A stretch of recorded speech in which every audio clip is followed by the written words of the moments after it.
Jangan lupa like, komen, dan subscribe channel YouTube TVRI Bengkulu, serta nyalakan lonceng notifikasinya.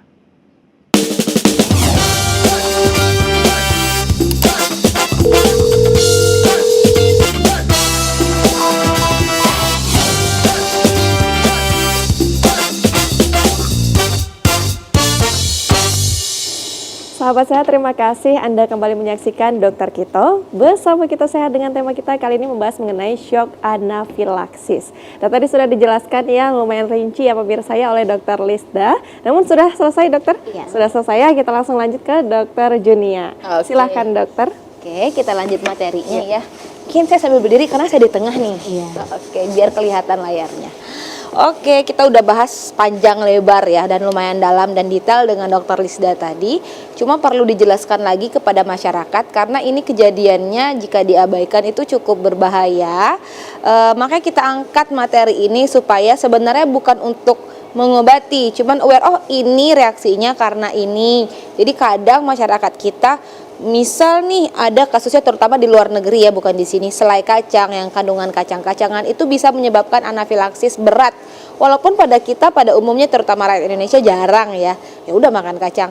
Jadi jangan menyepelekan, nanti kok tiba-tiba ada seseorang habis makan misalnya kue, ada selai kacangnya kok tiba-tiba pingsan begitu. Ternyata kan apa, nggak ada yang keracunan, aman. Ternyata bisa ada hal-hal yang terlihat sepele tapi reaksinya bisa sangat berat ya. Oke, kita beda ini tadi ada anafilaksis yang akibat reaksi alergi dan anafilaktoid yang non alergi ya. Contohnya ini kalau kita lihat sudah dijelaskan tadi ada antibiotik, kacang-kacangan, ikan, latex, ini sering ya. Misalnya habis makan seafood. Saya sendiri pernah ini anafilaksis karena seafood. Pernah ya dok ya? Walaupun sebelumnya tidak ada riwayat alergi, ternyata ada namanya proses sensitisasi ya. Jadi dia berkumpul dulu, akhirnya tubuh kita merespon. Walaupun jumlah yang saya makan saat itu kecil, ternyata kandungan yang saya makan mungkin waktu itu tingkat alergennya tinggi sehingga menimbulkan reaksi yang lumayan berat.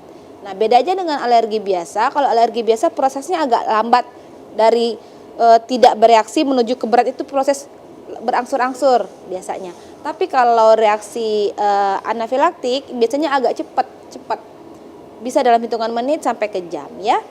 Oke, contohnya lagi yang paling sering ini kalau sekarang lagi hits ya, lokal anestesi. Jadi anestesi yang dioles. Kelihatannya ringan tapi tidak semua orang itu cocok.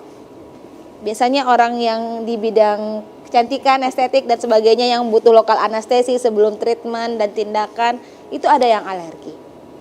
Makanya kadang kita perlu namanya, nanti di belakang dijelaskan, obat-obatan yang mencegah anafilaktoid ini termasuk kontras X-ray dan lain-lain. Kita biasanya skin test dulu.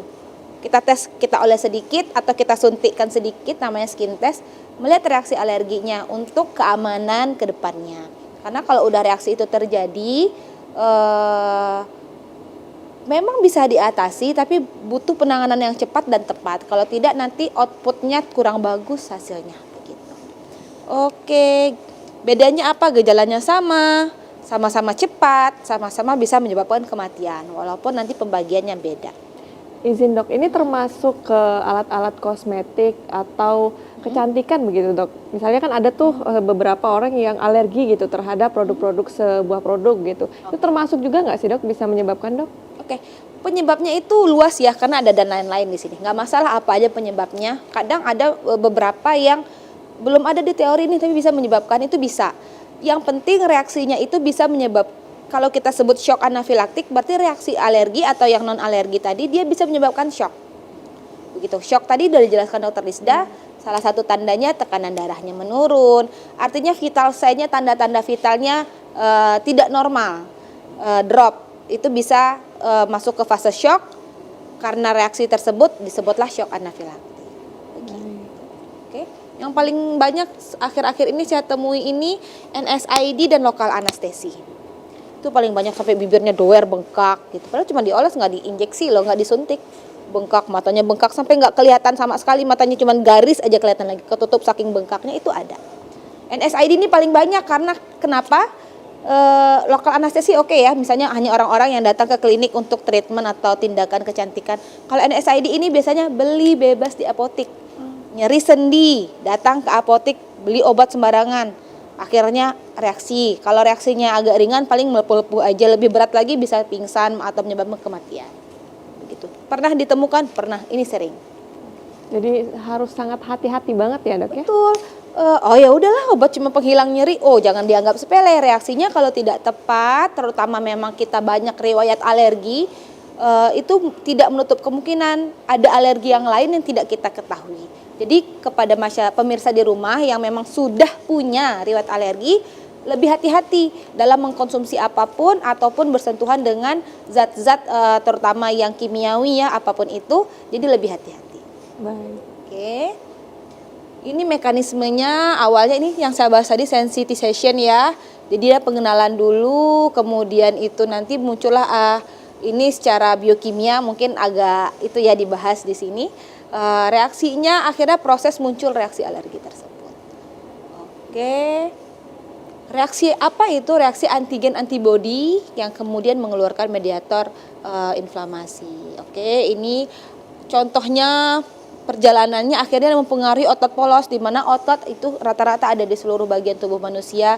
Kalau dia pembuluh darah, otot polos pembuluh darah bisa vasodilatasi, akhirnya apa? Tekanan darah bisa turun, permeabilitasnya terganggu, akhirnya hipotensi. Kalau di saluran napas bisa sesak, bengkak saluran nafasnya, akhirnya obstruksi, terjadi aliran udaranya terhambat, terganggu begitu.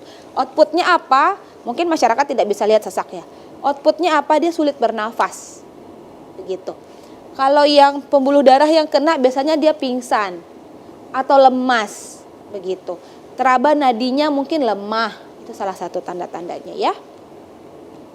Oke. Ini patofisiologinya sudah dijelaskan oleh Dr. Lisda tadi. Yang perlu diketahui adalah reaksi ini bisa menyebabkan edema, bengkak. Kemudian bisa konstriksi otot polos, baik pernafasan, saluran cerna, ataupun otot-otot polos lain. Efeknya apa? Berkontribusilah banyak efek ini akhirnya bisa menyebabkan kematian jika tidak tertangani dengan cepat dan tepat ya. Oke, ini gambaran klinisnya. Artinya gambarannya tidak harus muncul semuanya atau tidak harus muncul kombinasi. Bisa jadi kombinasinya sedikit atau cuma satu gejala. Tapi bisa menimbulkan kematian. Karena kadang kalau itu gejalanya tidak terlihat atau di dalam, mungkin kulitnya tidak ruam. Itu yang sering disepelekan. Gitu. Kalau di kulit ada urtikaria, ini yang paling sering ya. Dan rata-rata reaksinya urtikaria. Ada ruam merah, tidak harus di seluruh tubuh, misalnya di bagian tubuh tertentu. Begitu. Kemudian udem muka, tangan, dan kaki, ini lumayan sering juga bengkak dia. Bengkaknya itu seperti digigit tawon, biasanya bengkak, mengkilat, permukaannya kencang merah dan biasanya teraba agak hangat. Oke. Kalau di saluran GI, gastrointestinal, itu di pencernaan, biasanya ada mual dan muntah, kemudian perutnya kram dan diare. Nah, yang paling sering ternyata alergi tapi tidak diketahui, ini bukan anafilaksis ya, alergi biasa. Ini diare. Ternyata dia alergi gluten. Gitu. Penyebabnya diare itu tidak diketahui. Ada riwayat alergi nggak Bu? Enggak, ternyata ada. Karena pasiennya selama ini nggak aware begitu. Setelah itu sirkulasi, tekanan darah menurun, bradikardi dan shock. Ini sudah dijelaskan detail oleh Dr. Lisda. Setelah itu di respirasi, di pernapasan, gejalanya mirip asma. Begitu. Udem laring. Udem laring itu bengkak laringnya, saluran pernafasannya. Kemudian nanti bisa menyebabkan obstruksi nafas atau gejala obstruksi nafas yang sebenarnya ini menjadi pembunuh utamanya kebanyakan. Baru nanti diikuti oleh hipotensi yang hebat. Begitu. Gejala itu pernafasan dan pembuluh darah itu tadi yang paling banyak dan paling vital menyebabkan banyaknya kematian. Nah ini kalau disimak-simak vital menyebabkan kematian, terus prosesnya begitu cepat, ini sungguh menyeramkan ini dok. Nah seberapa cepatnya pemirsa nanti kita akan bahas lagi ya dok ya, setelah jeda pariwara berikut ini. Jangan kemana-mana, tetap bersama kami dalam Dokter Kito, bersama kita sehat.